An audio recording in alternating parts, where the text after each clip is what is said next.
Hey, I just got back from lunch. Did you finish that report yet? Well, not exactly. Still working on it. I'm not finished just yet. I got a little sidetracked, but I will get them to you first thing this afternoon. It is first thing this afternoon. Well, yeah, I understand that, but I mean, I am working on But it. I'll have what do you mean that the report isn't finished yet? I'm still in the process of working on it. I've just been a little distracted. Distracted. Our meeting starts in an hour. I can have it. No. What were you doing? Were you listening to another hunting podcast again? I swear, I give the staff in this office the freedom to do whatever they want to do as long as they meet a deadline. That is the first bullet underneath your job description. Pays attention to detail and deadlines. And deadlines. With emphasis.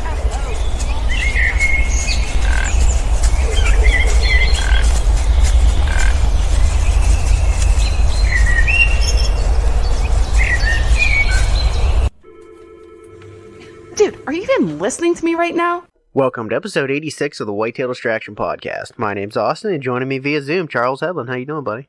Doing good, buddy. How are you doing? I'm good, man. I'm good. It's a new week. It's freaking beautiful outside. I got some of my honey-do list done. I got to do a little fishing. It's been good, man. Yeah, I saw you caught some fish. You're doing pretty well on the old yakking for bass. Yeah, it was the bite was on for a while, man. I got some smaller fish in there, but I got a full bag, so I'm cool with it. There you go. I got out tonight. I didn't catch a single fish, but we had to leave a little early to jump on tonight. I feel like the bite was just gonna start, I swear, and then I had to leave. That's how it works, dude. Oh man, I don't know. I'm not used to fishing this early, so maybe I'm using June tactics in late May or mid-May, and it's not gonna work the same. I don't know. No, you'll be fine. You gotta find the bite right. That's all.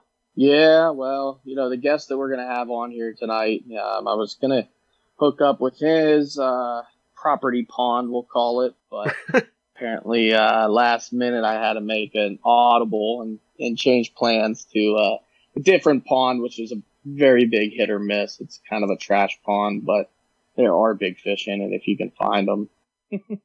I can dig that. Not very, I like small ponds personally, but... Yes, sir. So, yeah, I'm a fan myself. Other than catching fish and killing turkeys, doing all kinds of fun stuff, why don't we catch something we missed out on last week? Because we did not mention our partners, because we work with some pretty amazing people. That we do. You want to kick us off? Yeah, man. I'm going to kick it off with Veteran Innovative Products, Matt and Cindy Feuderay. They have some of the best broadheads on the market, guys. You really need to check them out. Even if you don't buy them, check them out, because that's all you gotta do. You just gotta take a look at them, see some of the reviews, look at the results. You're gonna be sold. They are unbelievable. Combat Veteran. I'm gonna swear by it. The best of both worlds. Best combo broadhead out there by far. No worries of a mechanical. Same efficiency of a fixed blade broadhead. Can't beat it. Yeah, absolutely, man. So, there's something on SpreeGear.com I want to talk about, because SpreeGear is something I've been wearing the heck out of. But they just came out with a new it would be early to mid-season Merino wool gloves. Did you see those yet? I did see those, and that looks freaking unreal. Wow. Man, I'm going to get my hands on those, quite literally, in no time here, because they just look amazing. I have the fingerless Merino wool gloves. Love them. I can't imagine what a full hand glove with Merino wool is going to be like.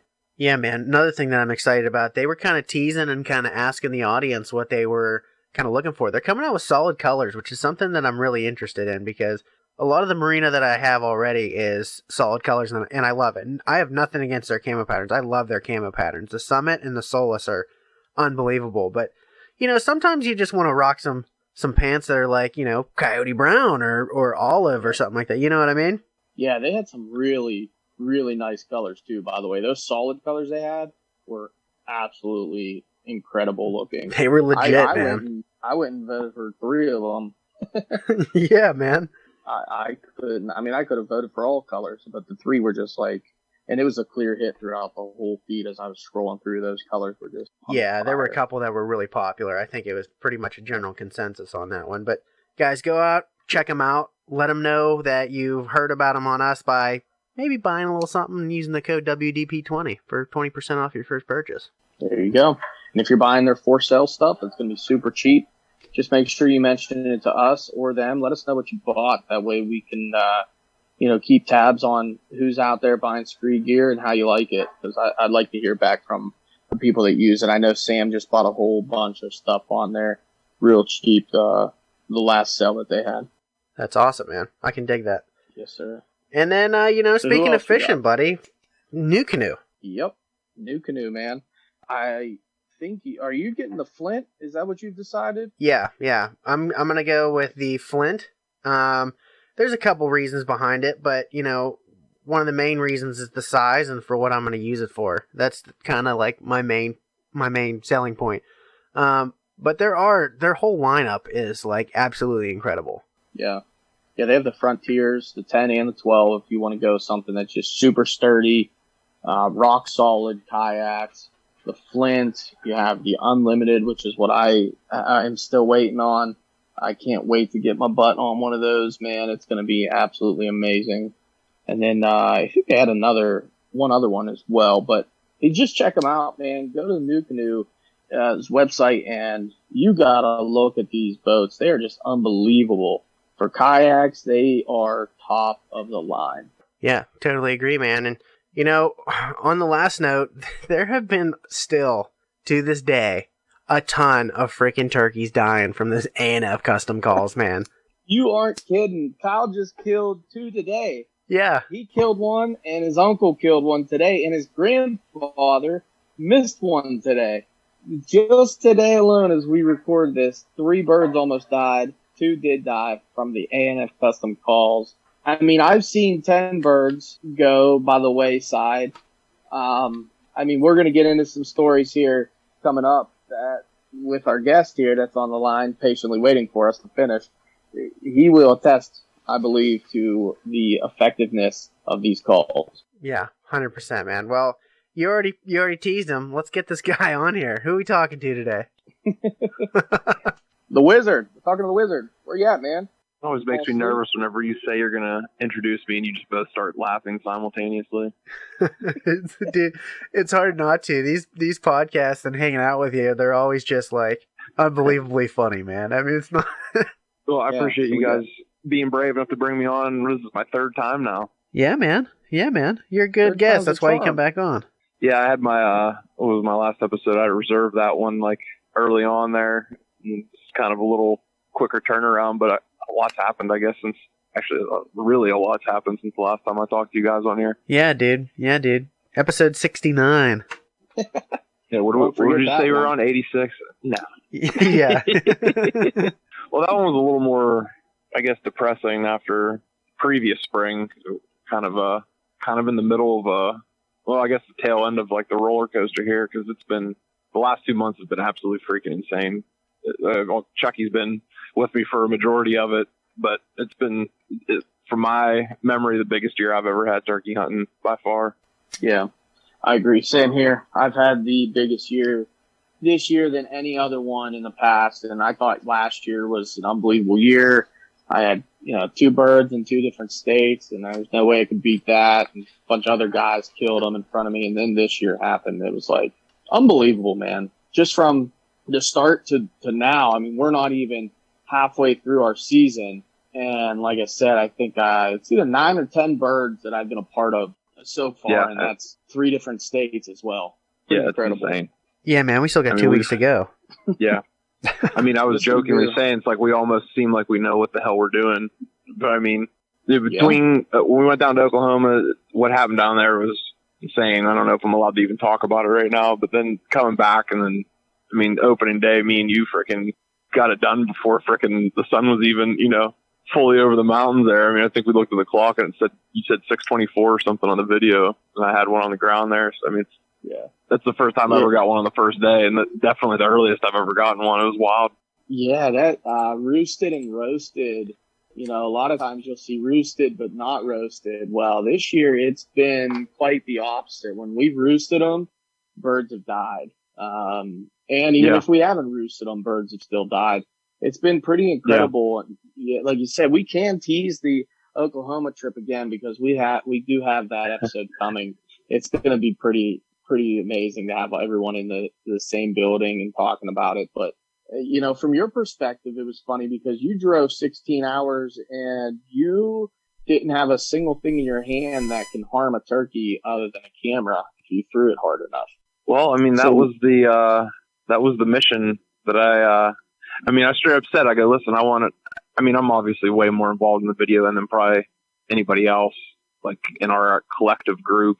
And I really wanted to, you see these guys coming out with these big videos. I mean, Ben Martonic's last couple that he came out with were freaking, he hired someone to come with, or whether or not he paid him, I don't know, but he brought someone along just to film. And I was like, wow, this is like top notch stuff. Like, this is like the level that we need to be on, the stuff that we're coming out with on, our YouTube channel and all that. And I said, we even say too, when we're hunting, you can't be hunting and filming at the same time. It's just not as high quality. It's not. Right. I said, you know what? I want to make this my mission to, film this and make not just a YouTube video. I wanted to make a whole, and I can't even say movie, but something more than just, you're running the middle 7-minute YouTube video. Yeah. I definitely threw some artsier shit in there, I guess you could say. It was a higher end production than what we're used to doing, what we're used to seeing, just because by our standards, absolutely. Yeah, exactly. From our standards, because a lot of the stuff that we do is self-filmed. It's all self-filmed. Pretty much, yeah. Other than a couple videos with you and Jeff and the tree stand kind of stuff, pretty much all self-filmed. So when you get that, like you were mentioning, someone else behind the camera, that's their main goal, and it definitely shows when you watch that production on the Northern Outcast Outdoors YouTube page. It is definitely a higher end production. I have heard more compliments on that video alone about how well it was put together than the fact that we killed 4 birds from the same spot. Yeah.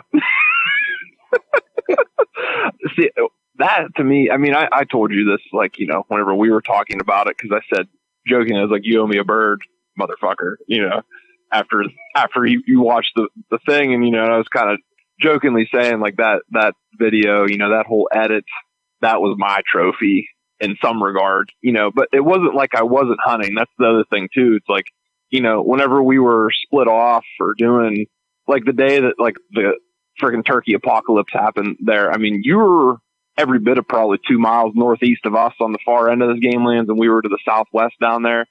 So it's I'm working the camera. Yeah. You're working the camera. Yeah. But, I'm calling too for Jeff, who was, shooting, and your brother, you know what I mean? And it's you can't just send some yee into the freaking woods with a fucking camera and expect them to, film a hunt. It's I feel like you have to be, at least a par hunter before you can film, because you can't be back there jacking around and doing dumb shit, especially with turkeys. That's the hardest animal you can hunt in Pennsylvania, as far as I'm concerned. They have the freaking eyes of a hawk. If you're back there screwing around and doing whatever, you could screw the whole hunt up. But it wasn't like I was just standing around with a camera. I was still down there hunting, using air quotes, for the whole experience, I guess.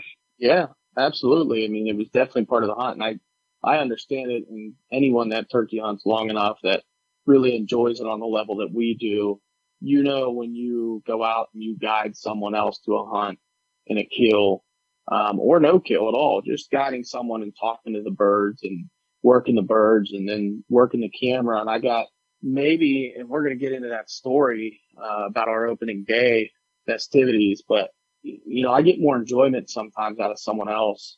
Like when my nephew shot his first bird, the that was excitement, awesome. Dude, I was shaking so bad, it was unreal. You don't only get that when you make the kill, and especially with turkeys. Deer is a little different. I guess if you're with a buddy in the same tree and they shot a deer, but if Austin and I are hunting the same farm and I shoot one across the farm, and then we're gonna be jacked, but it's almost not the same as being there in the moment with that person and sharing the moment with that person. I agree. Turkey hunting is a completely, I can't, level isn't the right word, but turkey hunting and deer hunting to me are tomatoes and apples. You can't. Yeah, you're hunting, but it's not even close to the same thing. emotionally, physically, it's just completely different, from my perspective at least. Yeah. And especially the way we hunt them too. Yeah. Totally different. You're right there. But I mean, even the way we hunt them, I mean, oh shit, you were out on youth day too, the same as me. And we were, in contact, cause I had my daughter and Jeff's son out, and I mean, obviously you guys actually got one, but had a hen come in that, I started cutting to, and it like came down and was like cutting back to us. And like, just even seeing the kids, like, this motherfucker's talking to this turkey right now. You know what I mean? Like, it was like, they were just sitting there like looking at me and Jeff, like, dude, you guys like, this is like some magic stuff. Like right now, you're literally talking to the animal whenever you're calling turkeys, and just even seeing that on a kid's face, first time. I wonder what they think, awesome. Or what they are thinking and how they're processing it, and you wonder if they're truly appreciating it on the same level as you. At that age, probably not. Whenever we had Sibeli out, different story. I mean, we'll get into that, but yeah, different story, but same idea, definitely, for sure. You can't really understand it until you really experience it. Because I mean, people say like, "Yeah, I called on a turkey." It's like you did call on a turkey, but you're literally talking to it in its language. Yeah. If you stop and think about it like that, which makes it sound kind of like mystical and crazy, but it's true. You're literally talking to that animal. That is, I've never really thought of it that way. That's kind of like it's such a weird perspective on it, but I actually do kind of think it's funny. Yeah, I mean, Cameron Wennington we had on our podcast, he kind of said, in a similar way, and I've heard, and this is actually something that helped my calling quite a bit, or at least I like to think it helped my calling. I'm still probably terrible sounding, but this guy was talking about, whenever you're calling turkeys, it's like, if you're out in the backyard drinking a beer with your neighbor and your wife sticks her head out the window and just starts screaming at you to come in the house, you gonna want to go in the house? Probably not. If she sticks her head out the window and goes, "Hey baby, you want to come in? Dinner's ready." Like, oh hell yeah, I want to go in there. And you think about like that intensity or, lack of intensity or sweetness that you put into your calling, like based on the situation, when you really think about it like that, and you actually like mentally, like, I guess, I don't even know the right word to put on it, like mentally, like put yourself into like what you're trying to portray there to whatever you're trying to call to, like, I feel like that helped a lot, to get yourself in that mentality. Because sometimes you hear those guys that are out there just like, rah, rah, rah, rah, just like going nuts. And you're like, man, shut up for a minute. This dude ain't coming anywhere near you, especially if you sound like that, you sound like the big loud girl at the frickin' bar at, 1:30 in the morning. No, I'm with you, buddy. I know exactly what you're saying. You're kind of painting more of a picture there. Like, I guess kind of the way that I think of it is like you're trying to make a scene. Like, you're trying to play out picture, what they yeah. want. Yeah, right. Yeah, no, you're both right, and it's funny because, and I'm sure if I asked either of you to come up with a playbook on how you call in turkey and kill each turkey, you couldn't do it because no two are the same. The scenarios are always completely different. What I love about turkey hunting, one is that I can be vocal and call to the animals, and I'm very, very vocal. I'm a very aggressive caller. I talk a lot to the birds, but it's about what you say in the same sense. And yes. I think what I love about it is, especially this year, I've found myself, I've kind of stepped back and realized, like, when I think about what happened and the success, it's like not two of those scenarios played out the same way. It was kind of like the bird did something, and then I naturally reacted in a way to the bird on how, coming off of what the bird was doing, to make the job, like to finish the job and get it done. And it was just unbelievable how this shit all happened, and it was like subconsciously happening in the back of my mind without me even knowing. I was just reacting to it. It was almost come natural, and it was pretty weird, but also pretty freaking incredible. And I think that's why I love turkey hunting so much. No, I can understand that. You just said there too on our first day when I shot my bird there. I mean, I was saying it jokingly, but seriously at the same time, is there was like 5 or 6 veteran moments that like happened between the two of us with that whole setup in a matter of, dude, less than 5 minutes. What I mean? Like, probably less than 3 minutes in all seriousness, that like if A, B, C, and D didn't get done by us the way that it got done by us, that bird would have never happened. but all the way up to whenever I freaking had to pull on them. And those are those moments where if you don't naturally act and react immediately to the situation, if you sit and you think about it and you kind of like dwell on the moment, you can find yourself in a bad place really quick. With turkey hunting, sometimes you have to act super, super fast. And then sometimes you have to just be super, super patient as well. But when you have that kind of, that thought in the back of your mind, like, we need to change to the other side of this trail, we did it now. There was no, well, what if this, what if that? It was just, we need to do it. Let's do it. Let's go right now. Change the setup. Yeah. Well, let's get into it a little bit. I mean, you guys kind of teased it a little bit, and you're kind of talking about the hunt and breaking down little moments. Let's get into this bad boy. Let's start, like, night before. You guys get the birds on the roost, and then let's go from there. Yeah, we slow played the hell out of that one, didn't we? Oh, yeah, for sure. For sure. I like that slow burn. Yeah. That's right. So, well, I mean, it kind of went back to me telling Chucky you owed me a bird, so he went and did a little scouting for me, and then, I mean, you got some insane footage. Oh, that day that he sent me that was unreal. Yeah, I teased that earlier. I mean, that was probably one of my favorite moments in the turkey woods, and I wasn't holding anything. I wasn't holding a gun, I should say. Nobody was holding a gun. I just had a camera in my hands. And basically what happened was I went up my camp Thursday night. I went up by myself and opened camp, basically just turned on the heat and went to sleep, because apparently for the first day of turkey season for the rest of our lives, it's going to be 30s and pretty miserable, apparently. So got the heat turned on, got to sleep, and then woke up the next morning to go try to find birds. And I just went off of historical data and where we've seen them in the past. And as soon as I went in there, I went to sit down on this rock to fix my sock that was bunched up, and a bird was directly above me in the tree, and she busted off. So I wanted to get to the top of the hill so I could hear both sides. And then as I was looking around, just kind of taking it slow, I could see the silhouette of another bird in the roost, kind of probably 50, 60 yards away. So I sat down, and sure enough, I mean, this Super Jake pitched down right out in front of me. Another one gobbled. I want to say I heard 3 different birds gobble that morning, and the one that pitched down in front of me never even gobbled. But as he hit the ground, I got him in the viewfinder, and I'm filming him, and it's still pretty dark. Sure enough, I hear for the first time ever that boo, and as soon as I heard it and I felt it in my chest, I immediately knew what I thought I couldn't hear. I always thought people talked about drumming, that I couldn't hear drumming because I never heard it before. Sure enough, I look to my right and there's a bird at like 15 steps, 15 paces. And it's another giant Super Jake. I mean, I'll call him a Super Jake. These birds are extremely mature. They probably only had 3 feathers on each side that weren't full size. Real nice beards on them too. I mean, I would say at least 6 to 7 inches, probably real thick. And they come in and just strutted their stuff and drummed right in front of my face. 4 more Jakes. I want to say 3 or 4 Jakes come landed right in front of me. Now I'm filming these 2 birds. I'm just listening to birds crash all around me. A couple hens come down. They start to work out in the field. Another hen almost lands on my back shoulder.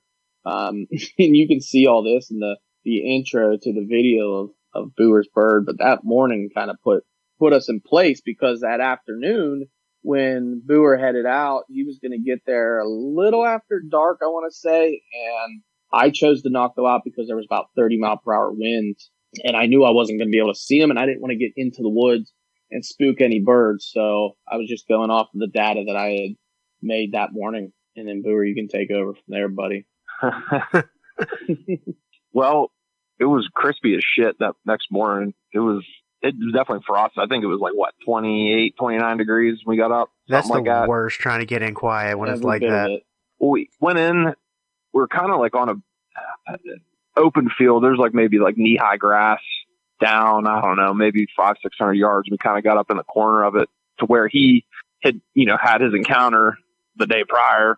So we got in there, sat down, got the decoy out, posted up.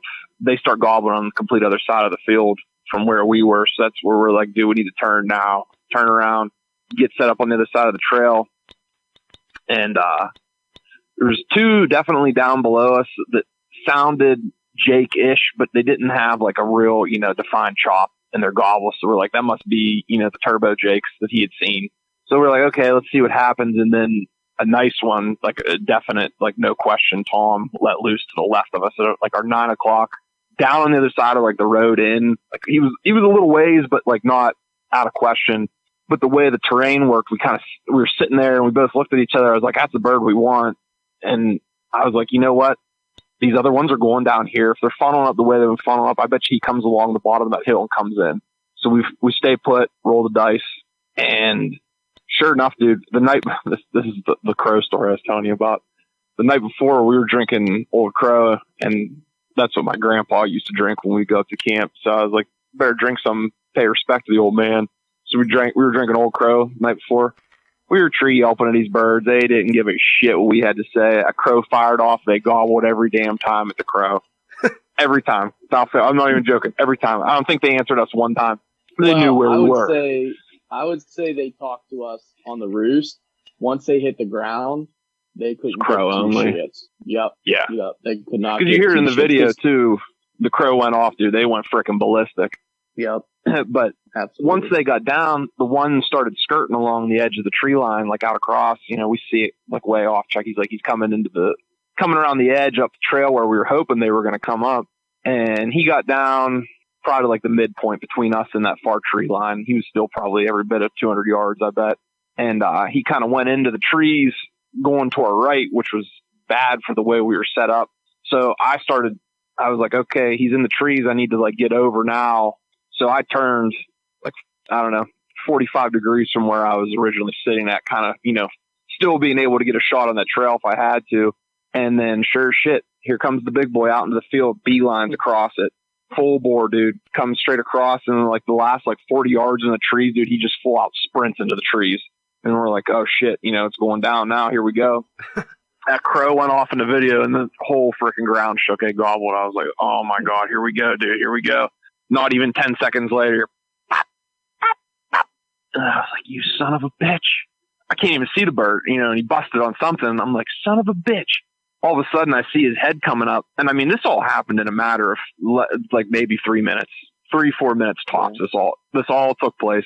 I just barely see his head coming up over the little berm that we were sitting on. And he was trying to get behind this tree. And I could tell I think he busted Chucky just from when we were watching the video. Chucky couldn't see him, and he was trying to zoom in just to find something, and you could see the little bastard's head just over the hill looking straight at him sideways, They can pick up on just the littlest shit, too, man. It's the worst. So I think he saw me but didn't know. Yeah, but in the camera, there was what... It just blows my mind. He saw me after that. Yeah, because the way I was set up with that mesh in front of me, and I had a double tree to my back. I mean, it looks like I'm moving the camera a lot, but that's only because I'm zoomed in so much. So like every little tiny movement looks extreme. Now he could have seen the microphone cover maybe or something like that bouncing around. That's all possible, I guess. I never really put that in that goes back to what we said earlier. These birds are, they got the eyes of the hawks and freaking, better ears than, just about anything, Yeah. The level of movement that he did catch on, because he definitely saw was so minimal. He got up just high enough to go behind this other tree, and I think that's when he was like, he thinks he sees me, because he did his little stutter step behind it, because I was like, all right, if he gets behind that tree, I got to swing on his ass. Meanwhile, all I know is that it's a healthy bird. I didn't know anything else other than that, because all I could see was that freaking red ass head coming up behind that tree, and he stuttered step. And he started putting again. And as soon as he got behind that tree, I got my gun most of the way over, and Chuck started purring again at him. And he came out that other side, and I wasn't on him on the right side. And Chuck started purring. Son of a bitch, he turned back into that tree. I put my gun barrel on the left side of that tree, and I was like, I ain't letting him get away. Not after, you're not screwing my day up first thing like that, As soon as his head came out, pow! And then I shouldn't say this is a rookie move, but we knew that other bird was down there. But all I had was head to shoot at, so I got up. I took off running back in there, and he was freaking got his little butthole up in the air and his fan out. And I was like, "Oh my God, it was a big one," And then we went running over, but that's like, there was like 3 or 4 things that happened so fast. Like if Chuck wouldn't have purred at him, he probably wouldn't have turned back around like that to go around because he was going to try to circle us. That's what they freaking do. They'll circle your ass and then go back the way they came if they don't see nothing they like. But the only reason I got that bird is because he turned around on that tree. But there was probably 5 other reasons we shouldn't have got that damn bird. Yeah. Chuck's got a solid ass purr though too, man. That thing, it's actually really impressive on a mouth call.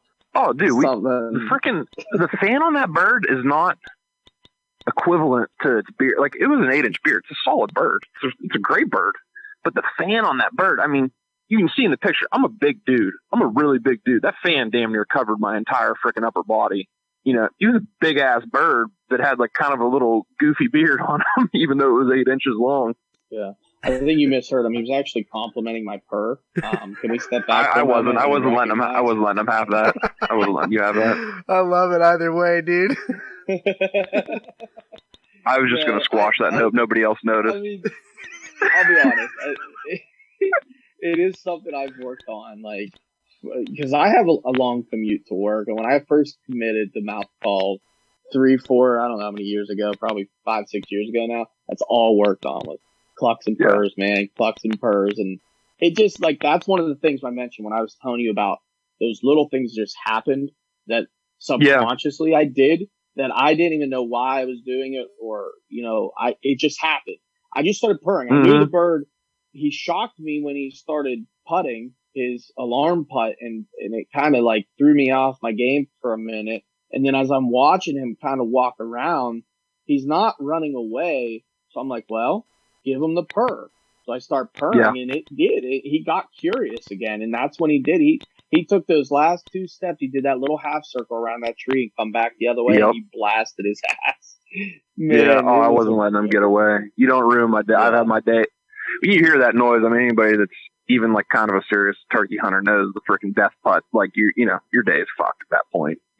Not, you can go to a different spot, but like, you get a bird in close enough that he freaking snipes you like that. First thing off the roost, I was like, you ain't getting away, buddy. Sorry. Yeah. I mean, to be honest, if that goes south, that could change the entire momentum of the whole season to follow. Oh, 100%. Making that move on him in that quick swing, and just being able to get the shot on him on nothing more than 4 inches ahead. I mean, that was really all that was showing on that bird at any given time. Me incredible. 5 years ago would have pulled on him before he got behind that tree and screwed it all up. I know that for a fact, but like, having the vision to go, he's heading that way, he's probably going to get to that tree. You need to let him get to that tree. As painful as it is knowing that, like, dude, this bird's about to boogie at any given freaking second.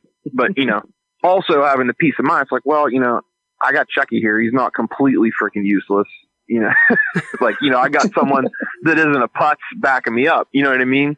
Because honestly, when you're hunting with somebody else, especially for turkey, the guy who's shooting, minimal effort. When you think about the grand, like, scheme of things, like throughout your hunt, the guy calling behind you is the one that like is going to make or break you. Right. 10 out of 10 times. If that bird gets in and you don't get that bird, then it's your fault. You know what I mean? Yeah. I mean, you're the one that they're looking for too, so you're typically the one that they end up busting, if anything, because you're the one making the noise. Mm-hmm. So that's when I did purr, it was he went behind a tree, and I started purring, so he couldn't pinpoint me. So what he had to do was he actually had to come out from behind that tree to see what was purring and making that noise. And when he did that, it was game over. I can also say too, for a fact, I've never seen a bird come out, especially one that's already in like high alert mode, come out one side of the tree and walk back the other way. I can honestly say I've never seen that happen before. Yeah. How many times in that same situation that bird hits that tree and he never comes out again? Never. He's just gone. Never. Yep. Yeah. He's gone. He hits that last tree. You're on the right side. It's happened to me multiple times. You're set up on the other side of it, and that bird never shows. He's just gone. It was pretty incredible the way it worked out. And, don't credit me. You got to credit the ANF custom calls, man. Those things are pretty incredible. We both had. I mean, whenever they're in the tree, and I was still calling with you there. Again, we were painting that picture. There's a couple hens over here. We're kind of. Whatever. And I mean, that's actually something cool that I talked to Joey about whenever he came up that later that week or whatever, we were talking about how different we all sound calling, but like, don't all want to sound exactly the same, especially when you're doing stuff like that, like how we set up, you know what I mean? Like, we want them to think all the girls are over there, you know what I mean? You don't want to all sound exactly the same, you know, especially when you're doing stuff like that. But I think that's what, I don't know, it was a crazy morning. And you can hear in the video when I start laughing, that crazy laugh, whenever I got up on him and he rolled back. I don't know if you see like the freaking Victoria's Secret models when they like put their hair in the water and they like whip it back. he rolled backwards and freaking little like freaking blood geyser was like coming right out of his freaking nose. And I was like, oh my God. I've never seen that before either too. So, I mean, there was like 5 firsts that I never seen that. He rolled back. And I was like, oh yeah, I think he's dead. And that's why I started laughing in the video whenever Chucky like stood up.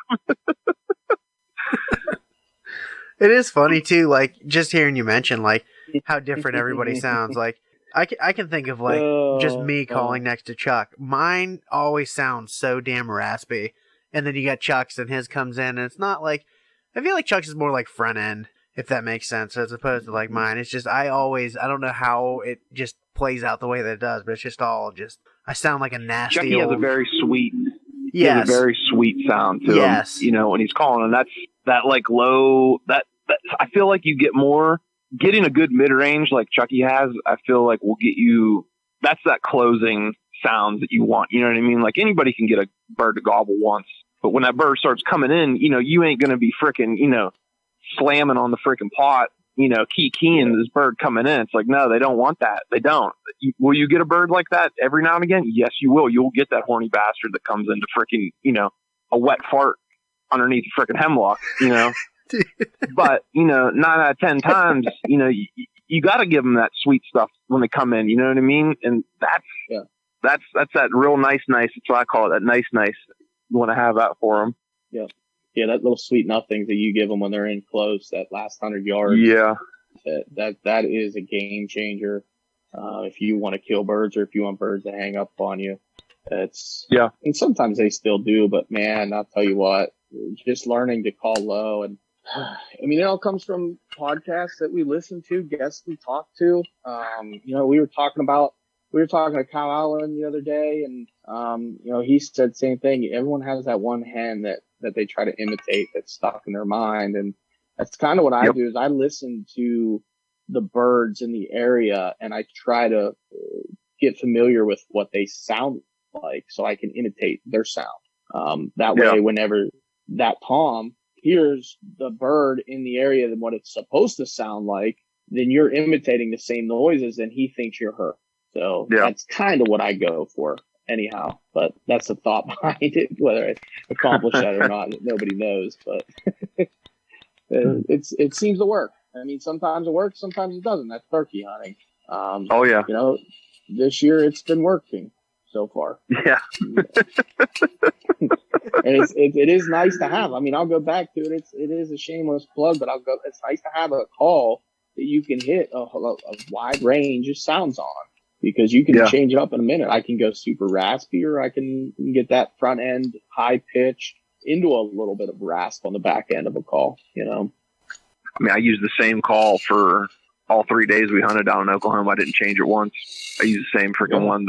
I was using the bat wing down there and the competition stretch, or whatever he calls it. I'm terrible with that. Remembering that. No, that's whatever right. The tight one. I used the competition tightness, and then I actually used that call so much it was kind of like getting a little funky sound, and I switched over to the combo cut up here, and that combo cut will give you those clucks, and those little those little soft keys. It'll do those real nice, and that's the birds up in the Allegheny National Forest, dude. They're not gonna, whatever you think you know how to do down on a farm, wherever the hell you're at in a blind, I can promise you will not work at all up there. You know, quiet stuff up there. That's what. 100%. You know, the quiet stuff is what's going to get you the birds, because everything up there is trying to kill them. You know what I mean? They're not up there like going, you know, completely nuts up there. You know, the more subtle you are, more is less up there, or less is more up there. Sorry. No, I can dig that, man. Definitely. And you guys both are, you know, veteran callers as well. And I definitely tip my cap to each of you. And then when we get out together, it's a lot of fun because, like you said, we can both go back and forth. And when Austin and I were in West Virginia, it was like, you call. All right, let me give you something. All right, now you call. And we both had birds responding on at the same time, where if we would have been maybe a little farther apart, maybe we would have sounded like two different birds more than two jagoffs on the same tree. But that kind of goes into trying to find out what the damn birds want to hear, though, too, man. Yeah. Sometimes you got to go, I mean, I very rarely use my slate call or even my power crystal, which I need to get back off your brother. But like, if I'm going, I just can't get nothing. You hit that freaking any crystal or glass call, you hit that just carries that different octave. It carries so much further than you'll ever get it to carry with a mouth call. You'll get that one, an extra hill over to answer you, or like even hit that extra octave one that might be right by you that didn't give a shit about whatever you say. Just like you get a shock gobble out of them, if nothing else. Yeah, no, totally, man. A goose call. You gotta get yourself a goose call. Locator call. I've actually heard of that working. I got one here. I should blow it for you. I'm telling you, like the owl call's great. I've heard them gobble to it. Crow call's great. I've obviously heard them gobble to crows like that bird was. But man, when geese go over, I swear they gobble. You know what you need to get yourself? You need to get a peacock call. I've heard of a lot of dudes using those, actually. That's not even a joke. For real, around here. It's just something insane they never heard. It's just like coyotes. The freaking, fire alarm goes off at the fire station. The air raid sirens going off. They freaking go ballistic to that. You know what I mean?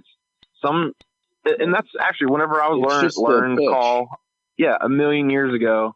And, my, turkey mentor was telling me, when you're blowing this crow call, you're not trying to sound like a crow. You're trying to get a turkey to fucking gobble at you. You know what I mean? You want to be loud and obnoxious because when they're breeding, they want to be the loudest thing in the woods. Yep. And that's like when you hear me blow a crow call, it sounds freaking ridiculous, but it's loud. That's like the key that, he always taught me. And I've noticed I do get more gobbles off of that, when I'm just being obnoxiously loud, something like that they'll, fire off from that. Yeah. Especially if they've been getting antagonized by crows too. Yeah, you're trying to get that shock, man. That's why, like, sometimes the guys, like, they get to a spot and they forget they're freaking hunting and they slam their damn car door too loud, and then all of a sudden the freaking bird goes off. I mean, if there's actually a funny episode, it's on one of the Meat Eater podcasts. They literally go through a list of, like, people that wrote into them of, like, weird things that birds have shock gobbled to. It's, like, absolutely hilarious. I've seen that, or I've listened to that one. That was actually pretty funny. There was like a whole laundry list of things that they gobble to. And that's it. It's just once you hit a certain pitch or a certain tone, it creates that shock gobble with them. Like certain noises they won't gobble at, but other ones, as long as you hit that certain, whatever it is, and that's just things I've listened to through turkey biologists. Like that's what they say. You have to hit that certain tone or that certain pitch. And once you do, like they'll gobble at anything. I mean, like literally anything. They're going to gobble at it. It's just something that shocks them, But it's different because there's certain properties I hunt that are near train tracks, and sometimes trains go by and they won't gobble at it because that train goes by 20 times a day. Yeah. It's not really the shock factor anymore.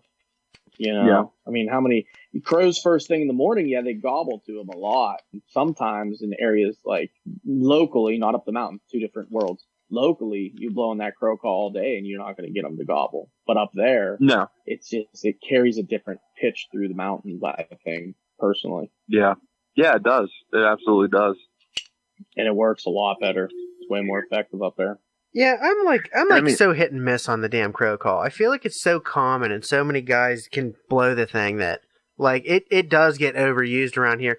Similar to, like, even the owl hooter. I mean, I feel like you do almost have to find, like, that one thing. I don't know whether it's a damn goose call or not, but, something that kind of sets you apart to get that shock. Because if you would sit at, like, right up the street from, like, a damn Gamelands parking lot on opening weekend or, like, the damn night before, you're going to hear everybody that pulls up either hoot at them or they're going to use a freaking crow call. And they hear that over and over and over throughout the season. Like, That's kind of why I was like joking about like the peacock call or something like that. I think it would actually be like legit as hell in Pennsylvania. There's actually a dude that has a camp beside me that uses a peacock call. That's not even a joke. There's people that do that up there, and it works. I mean, it absolutely works. Yeah. But Chuck knows my one little secret. I have this goofy freaking Primos mouth call. Yeah, we're sponsored by ANF or whatever. That's all we use. But I keep this one call in there. It's this old Twisted Spur one. I've had it for like 4 or 5 years.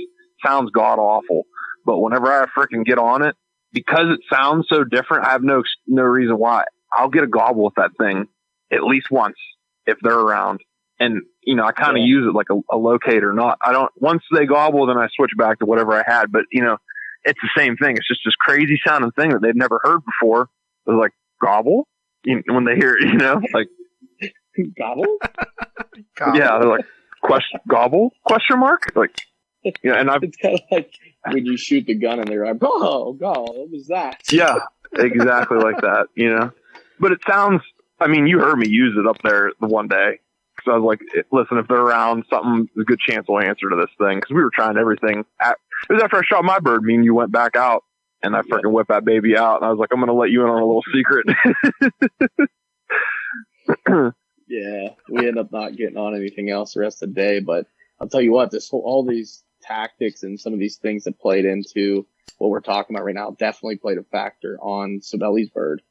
So if we want to jump into that story right off the bat, unless you want to cover something else. No, let's get into it. I mean, that's kind of how it happened though, because we went out the first Saturday, Sunday I went, everybody's up there, all of our friends, all of like the camp people are up there. Sunday, my brothers were actually up there, which that was hilarious. That night we were sitting up there, like me and Chuck are standing by the fire, and this is his parents' camp. So we're me, Chuck, his mom and dad, we're out by the fire hanging out, and the one kid that works with me, who's friends with my little brothers and me too, for that matter. His camp was not far from Chucky's. It's on the same road, more or less. Yeah, I had no idea. My brother works out of town all the time. I wasn't sure if he was home or what he was doing, if he was coming up or, nothing, whatever.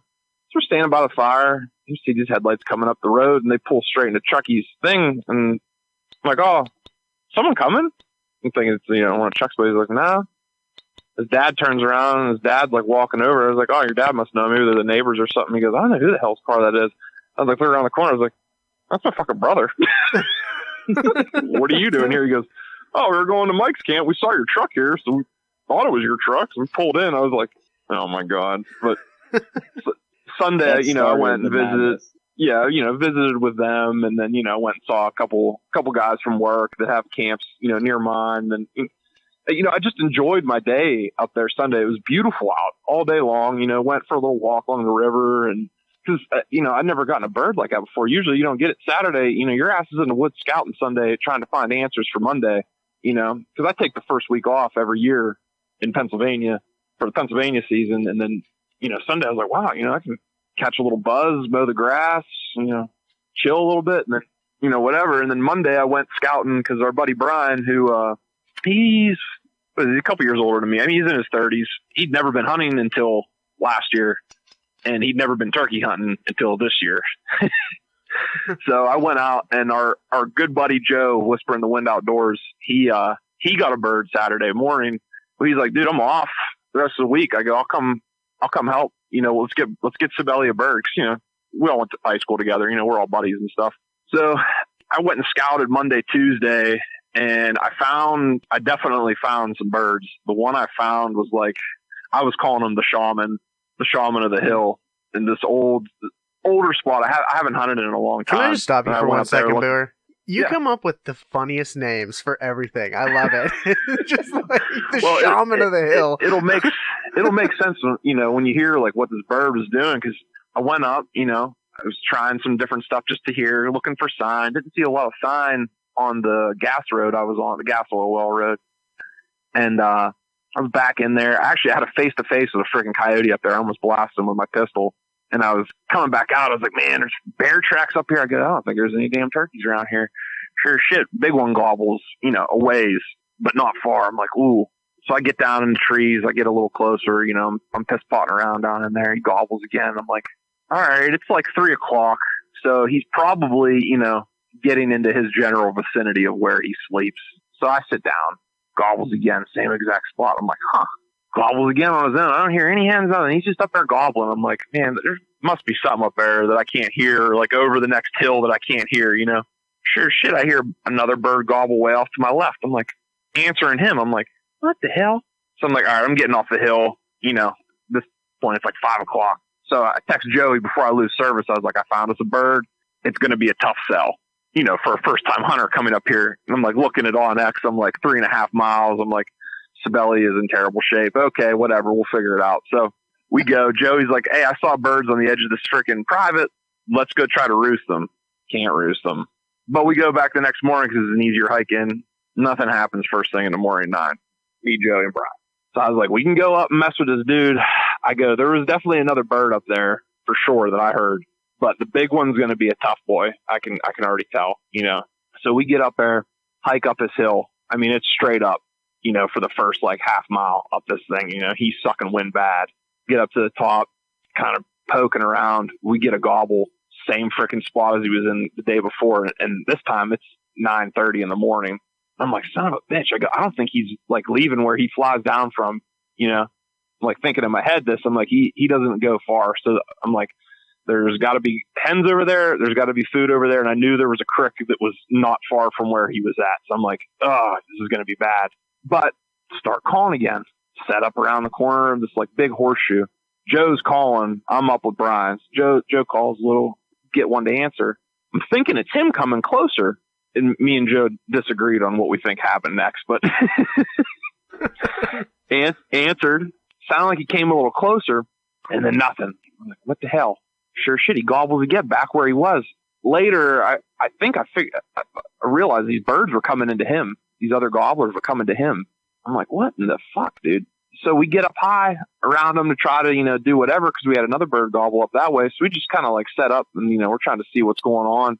Sitting there, I put Sibeli up on this blowdown, and this big, huge oak tree that like fell down. So I was leaned up in this like brush, like maybe like 5 feet behind him, leaned up against the blowdown. My head was like on like the big fucking main part of the tree.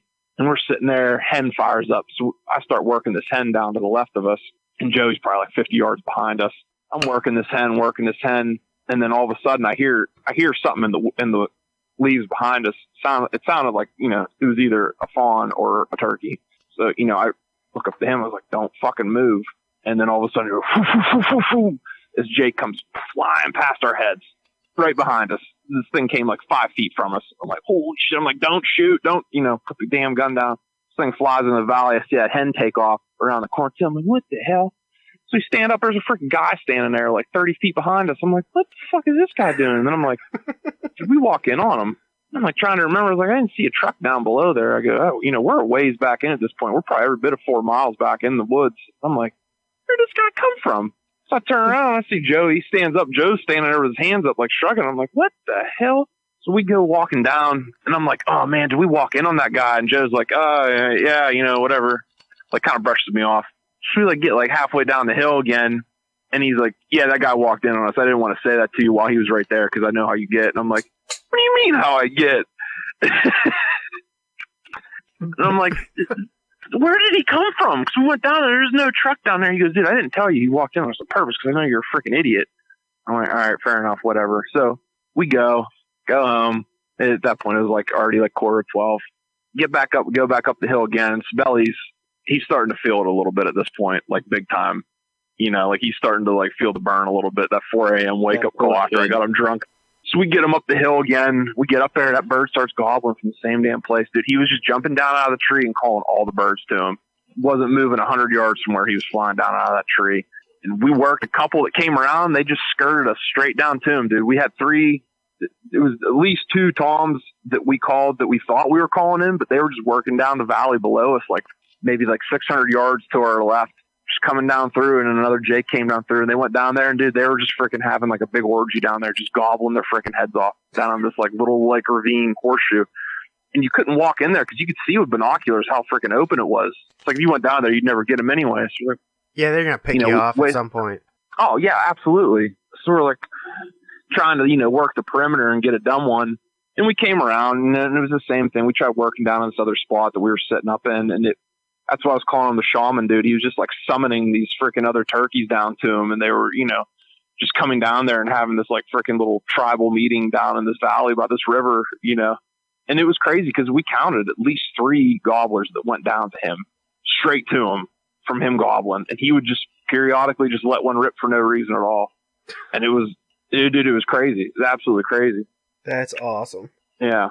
Well, I thought it was really awesome. Me and Joe were like, dude, this is some crazy shit. I mean, Joe was getting frustrated, because we just got birds. So now the grind's hitting us in a different way, and we got back and Sibeli was like, man, I got a hold of Chucky. I was like, come on, we're going to go Chucky tomorrow. And he's like, I don't know, I think I might just go home. And, he started kind of going through the emotions. He just got his ass kicked. Like, he's like, this is kind of stupid. Why did I just agree to go up this freaking mountain with these idiots and, sit in the rain and be miserable and all this shit? And I was like, listen, I go, just stick it out. I promise you we'll get you a bird. I go, we're going to get you a bird. I'm like, you don't realize what you just had today, the last 2 days. Like, you don't realize what, up here, like that was like an insane day having that happen. Like, birds like that skirting us. You just had a turkey almost take your head off flying by you. I was like, these are like incredible. Like, you haven't experienced the truly shitty days, like the days where you want to throw your shotgun in the river days. I go, that was a really good day. And he's like, oh, yeah, okay. Yeah, we conned him enjoying it. Oh no, we conned him into going the next day. I was like, Joe, come on. So we get up, not far from where I shot mine, because we knew there was other birds around. And me and Chuck set up, got him. Chuck was calling, I was babysitting, and had some ones that like back behind us, kind of ish, over where we thought they were. Because I actually went and roosted them the night before, and they were kind of down over this hill. And Chuck's like, screw it, I'm going to go back up here and try calling and see if I can get something going. And he got up behind us, and one answered him while we were up there. Well, we were planning on moving down there. We got one to answer once we walked up with him, and we're like, oh shit, let's get set up right here. I tucked Brian into this like hemlock that Chucky had right there. There's like some big brush laying over it. He was in there. It was like a little, natural blind, and he went over across the clearing there to call, and he called again, and the bird gobbled. I was like, okay, he's still a little ways, I'm like trying to like mentally like prepare myself what I got to do with, Brian, if his bird comes out, what's the game plan going to be? Like, I'm going through scenarios in my head of like, how this could happen. And I'm laying on my stomach beside him, in the underbrush, like with my hands up in front of my face. Like I'm, got my arms like out in front of my face. And I glanced down for a second and I looked up again, and dude, there was 3 jakes standing literally maybe 10 yards in front of us. Maybe. They just appeared out of nowhere. 3 jakes. I'm like, holy shit. Like these old dudes got the drop on me. I'm like, holy shit. So then I'm nervous that he didn't see him because it happened so fast. Like I literally blinked and these birds were here, So I'm like, okay. So I'm like trying to like read his body language, and I see him kind of tense. I'm like, okay, he sees him. Good. He's not moving. Okay. And, we kind of went through like the checklist of like, all right, if we see him, this is, blah, blah, blah. So I know he sees him. So I just whisper as quiet as I could. Cause these birds are literally right there. I was like, hey man, they're all legal. I go, just get your gun on one. I go, they're all legal. They're all the same size, just like pick one and shoot it. He's not moving. I'm like, oh fuck. So like, again, this is like a 20-second, moment that felt like 10 years. And I'm just like, oh, dude, wasn't he in my head, I'm like, get your damn gun up. Like in my head, I'm like screaming at him, like, get your damn gun up.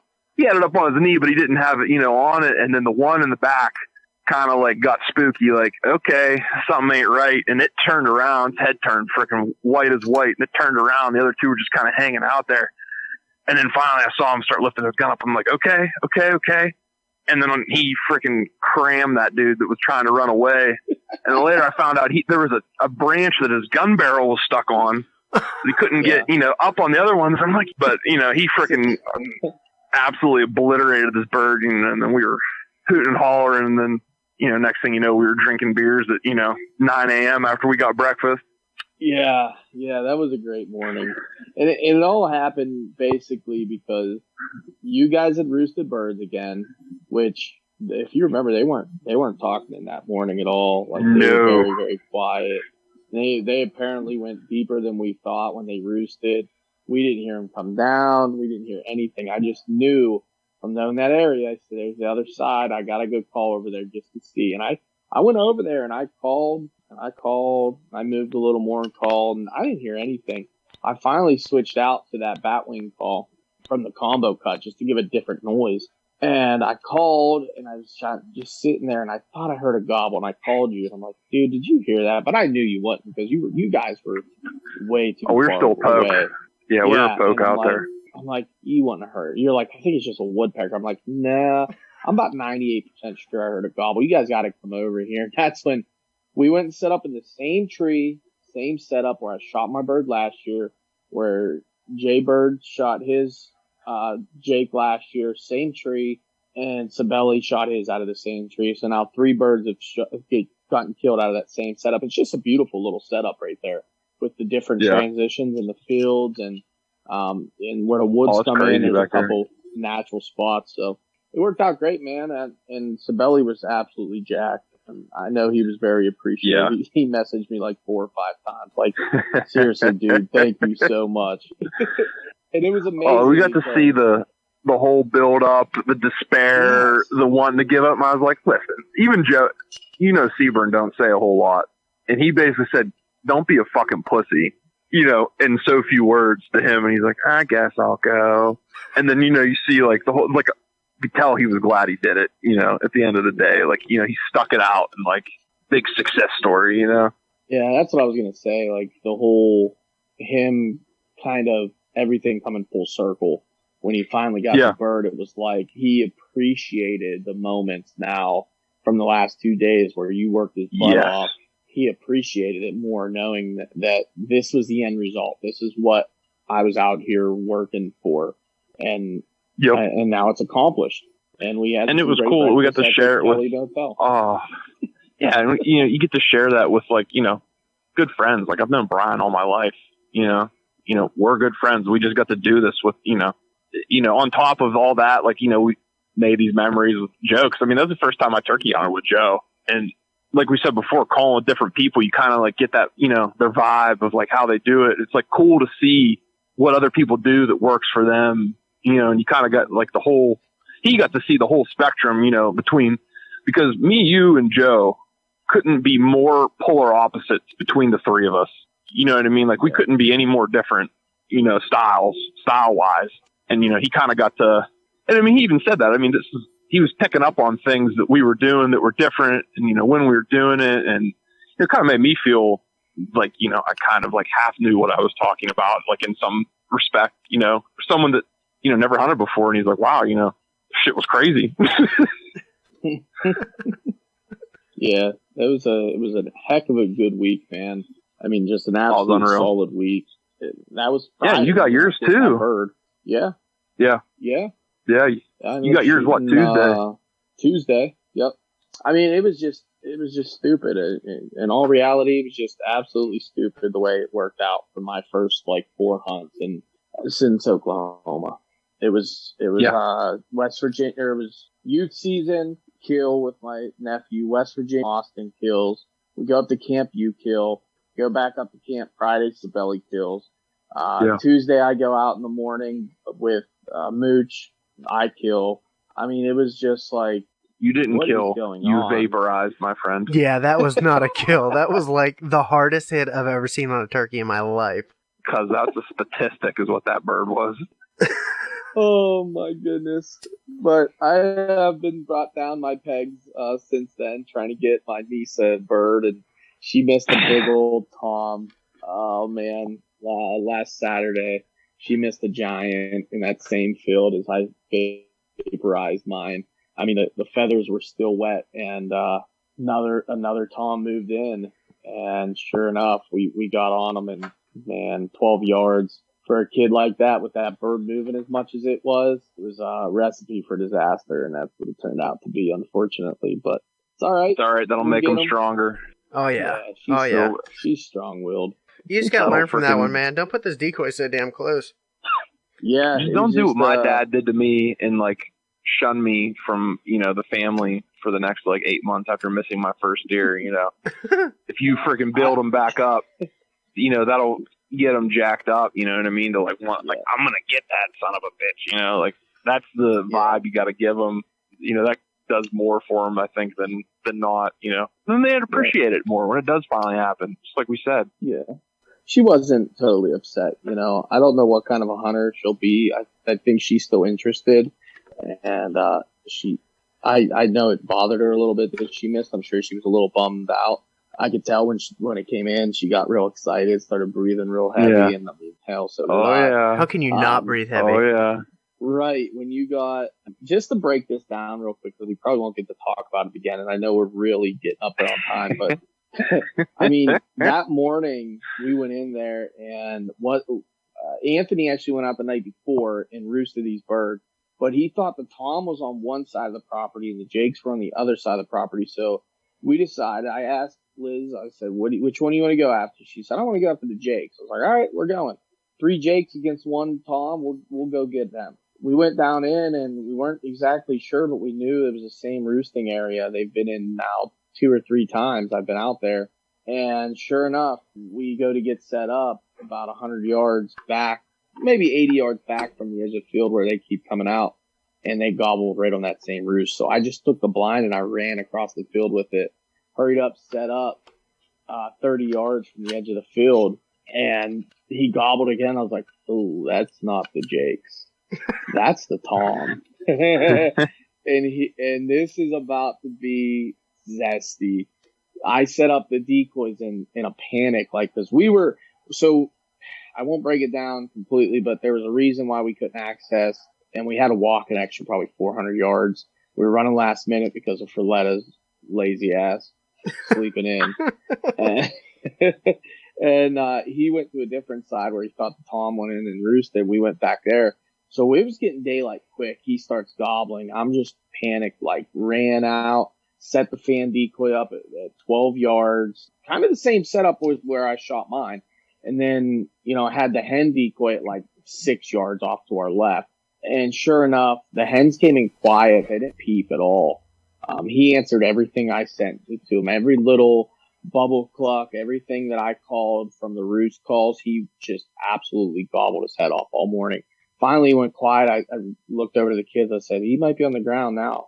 And sure as shit, as soon as I said that, 4 hens come running out of the woods right to my hen decoy. And I mean, they just beat the hell out of it, jumped up on it, kicking it, just bodying it. They knocked the thing completely over, knocked the peg out of the ground and everything. It's on the ground. They're just stomping it.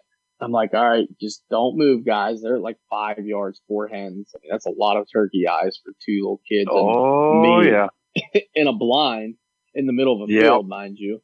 And I said, don't worry, this is going to only attract him. And literally, as the words came out of my mouth, he gobbled right at the edge of the woods. And we were fixated on these birds. We never even knew he was coming in. I mean, he hammered so hard, we all shook, jumped, and all 3 of us were like, oh my goodness. And he hit the edge of that field. His fan came up before he did. And, the words came out of our mouth. There he is. And he hit the edge of the woods, and he just come barreling in. Full strut. He gets to 15 yards. He breaks strut. And he just starts doing this head bob, this real weird head bob. He's sizing up the decoy, and he's kind of going back and forth, back and forth. I was trying to get her gun up on her shoulder because she didn't have it all the way up because I didn't want her arms to get tired. She kind of had it below the blind. Well, when he came in, I'm like, oh boy, these hens. And Get it up. Let's go. Yup. I'm like, you got to get that gun up. And she kind of had to stick it out the window to get it all the way up to her shoulder. And the hen starts kind of side-eyeing us. So I'm kind of guiding her gun to how fast, the speed that she should move it. As I'm guiding the gun up to her shoulder, I'm realizing her head's not all the way down. She's just not all the way down on this gun. And it looks like she's on me. You can see the confidence. She's holding the gun fine. She has no problem with that 20 gauge handling it. She shot it before, but he just wouldn't stop moving. And I kind of made some light clucks, or more light cuts at him, just like a pop, pop, pop, pop.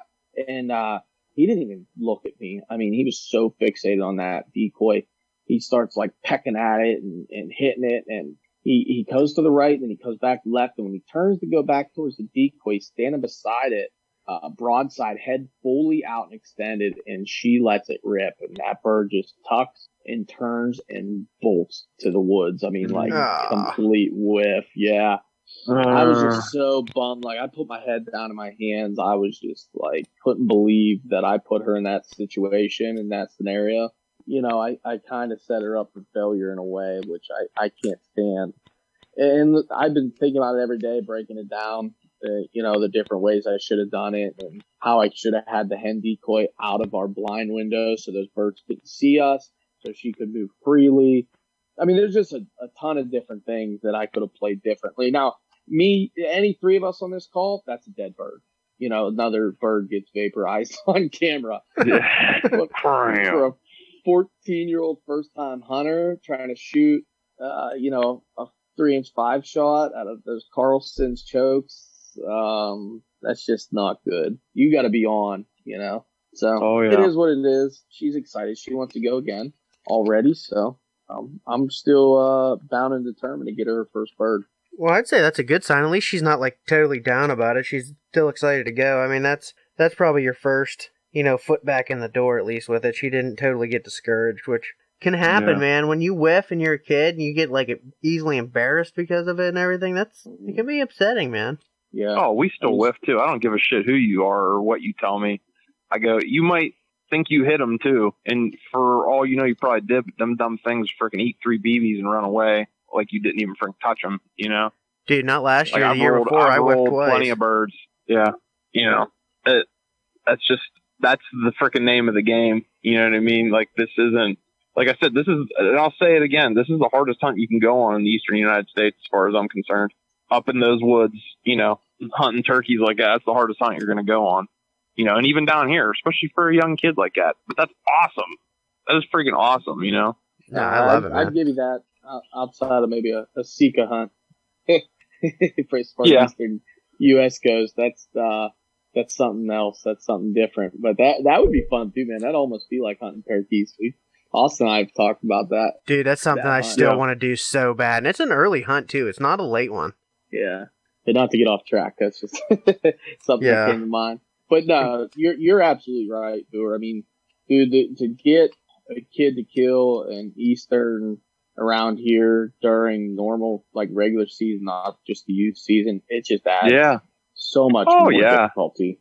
But at the same time, too, and I've heard this from other people too, not just, you know, from people in Pennsylvania patting ourselves on the back. You know, it's like when we went down to Oklahoma and we freaking showed back up at 8:30 in the morning with 4 dead turkeys, and these guys looked at us like we were freaking, you know, out of our minds. We're like, how in the hell did you kill 4 turkeys already?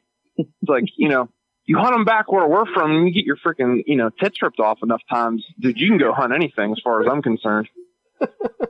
No, you know, those dudes thought we were freaking complete barbarians when we walked back in there, and they're like, you killed how many? I can't wait to hear the story. I still haven't heard it yet. So I am excited to get that one recorded, but, you know, we are getting there a little bit closer on time, boys. Yeah. Tell me what you want to do. Covered it. We pretty much I'll talk all night if you let me. You know I will. Yeah, I know. Yeah. Other than that, we just got to get we basically at this point just got to get a moocher bird, and Joe wants to kill a bird still, so I got to try to figure something out with that too. Oh boy! God! But yeah. You guys saw the meme about Mooch and mine's adventure, so anybody listening, go look on social media. It'll be around somewhere. Yeah, man. Speaking of which, you know, give yourself a little plug here. Plug on Northern Outcast Outdoors. Where can everybody find you? All the fun places. So we have our Instagram, at Northern Outcast Outdoors, our YouTube channel where you can actually watch my bird, hunt from my bird, Austin's bird from West Virginia, which had a WDP takeover on our page. I was more than honored to edit that video for you, even though Chuck gave me freaking fiddlesticks to work with. I think it still turned out pretty cool. It was awesome. And you can watch Chucky completely evaporate a double bearded tom at like 13 steps with Jeff saying don't shoot right before he pulls the trigger. You can watch that all on the Northern Outcast Outdoors YouTube channel. And also we created a new separate channel for our podcast as well, The Outcast. So keep your eyes peeled for that. It's still there's some rigmarole that's happening with it. But yeah, that's kind of where we're at, I guess, over in Outcast land. Dig it, man. Dig it. Sure. That's pretty much it, boys and girls. Boys and squirrels. Boys and squirrels. Thank you. Well, Bill, we appreciate you taking time out of your night, brother, and hopping on and, telling how your season's been going, buddy. Oh, dude, it's always a pleasure to come on. I mean, I have my PhD in turkey stuff, so, I'll talk all night, like I said. I like it, buddy. I like it. I don't get old. I never get tired of talking turkey. Oh, no, I'm going to get off the phone, and we're going to be texting anyway, looking about God knows what. But, yeah, I appreciate you guys having me on, as always. You're a champion, buddy. sir. Yeah, I try. Appreciate you coming on.